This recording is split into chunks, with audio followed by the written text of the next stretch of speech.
Hello guys, welcome back to our channel. তো তোমরা আশা করছি যে দেখছো আমার ভিডিওগুলো। যাই হোক, কালকের আমি যখন খেলাটা দেখছিলাম তোমাদের সঙ্গে আজকাল কিছু খেলা নিয়ে বেশ আলোচনা করছি আমি। তাই জন্য আমি বলছি জিনিসটা। কালকে যখন আমি খেলা দেখছিলাম না তখন ফার্স্ট যখন ইনিংসটা হয়ে গেল তখন আমি ভাবলাম যে হয়তো ভারত জিতে যাবে। কারণ ২৫৩ রান, ২৫০ এর উপরে। ঠিক আছে? মানে ২৫০ই ধরো। ২৫০ র উপরে না ২৫০ রান। তো ওটাকে চেজ করা খুবই কঠিন ব্যাপার হয়ে যাবে। তারপর দেখলাম যে ইংল্যান্ডের এই ২-৪ ওভারের মধ্যেই ৩ টে উইকেট পড়ে গেল মোটামুটি। আ তারপর আমি ভাবলাম যে হয়তো এবার ভারতের জেতার সম্ভাবনা আছে। কিন্তু যখন খেলাটা এগোচ্ছে না, তখনই বুঝতে পারছিলাম যে না জেতার বোধহয় সম্ভাবনা আর নেই।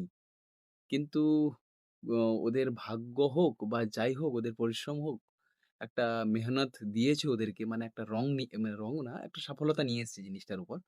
তো ওরা জিতে গেল জিনিসটা। আর আমাদের সেই আবার ওই নরেন্দ্র মোদী স্টেডিয়ামে আবার পড়েছে খেলাটা। কি হবে আমি বলতে পারছি না। আবার যদি হেরে যায় না খুব কষ্ট হবে জিনিসটা। এবার সবাই চায় যে জিতবে, ঠিক আছে? কিন্তু এবার যে ভালো ওখানে পারফর্ম করবে সেই তো জিতবে। ওখানে আর কিছু বলার নেই তেমন একটা। সবচেয়ে ভালো কথা যেটা যে সঞ্জু স্যামসং এর যে এত পারফরম্যান্স দেখাচ্ছে না, আর এই পারফরম্যান্স গুলো ও শুধু মানে ভরসা রেখেছিল যে হ্যাঁ, আমি যে কষ্ট করছি, আমি যে মেহনত করছি এটা আমি একদিন না একদিন এটা আমি সফলতা মানে জরুর নিয়ে আসবো জিনিসটা, এরকম একটা। তো আমি আজকে আমার একটা বন্ধুর সঙ্গে দেখা হয়েছিল। সেই বন্ধুটার বাবা বিজনেস ছিল আগে থেকেই মোটামুটি একটা ছোটখাটো। তো দেখা হয়েছিল যে আজকে আবার জিজ্ঞেস করছে যে, "ভাই কি করছিস এখন?" আমি বললাম, "ভাই আমি এখন কিছু করছি না। আর আমি এখন কিছু করব বলে ভাবছি।" তো যাই হোক এগুলো বললাম। তো তোমাদেরকে একটা ভিডিও দেখাচ্ছি। ভিডিওটা দেখানোর একটাই কারণ, এখান থেকে আমি একটা পজিটিভ মানে ভিউ পেলাম বা পজিটিভ একটা এনার্জি মতো আমার মধ্যে এলো বা আমার একটা মাথায় এলো জিনিসটা। সেটা কি? দেখবে যখন দূর থেকে আমি দাঁড়িয়েছিলাম বাইক নিয়ে, তো দূর থেকে কিছু গাড়ি আসছিল। তো আমি ১ম এ বুঝতে পারছিলাম না যে কি গাড়ি আসছে বা কিছু হচ্ছে। কারণ কি লাইট শুধু দেখতে পাচ্ছ পুরো অন্ধকার। যেহেতু গ্রামে থাকি এখানে কোনো রাস্তার উপর যে লাইটগুলো থাকে ওগুলো নেই।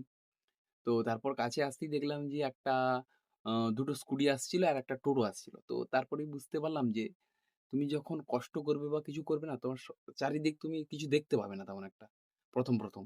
তো যখন তুমি ওর কাছে যাবে বা যখন তুমি পরিশ্রম করতে তুমি যেখানে যেতে চাইছো ওখানে যেতে পারবে, তখনই তুমি বুঝতে পারবে যে তুমি কি চাইছিলে আর কি হয়েছো।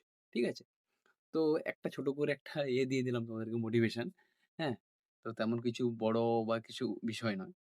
আর তোমরা দেখবে যে আজকালকে আমি দেখছি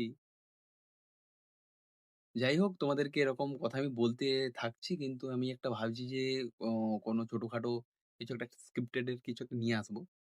ও আর তোমাদের ভিডিওগুলো যদি ভালো লেগে থাকে অবশ্যই লাইক, শেয়ার, কমেন্ট যাই খুশি তাই করতে পারো। আর আমি ঠিক করে কথাগুলো বলতে পারছি না। এই যে যেই হাতটা ধরে রেখেছি এখানে একটা ব্যথা মতো হয়েছে। ঠিক আছে? যাই হোক। আর দেখা হচ্ছে তোমাদের সঙ্গে নেক্সট ভিডিওতে। Tata, bye bye.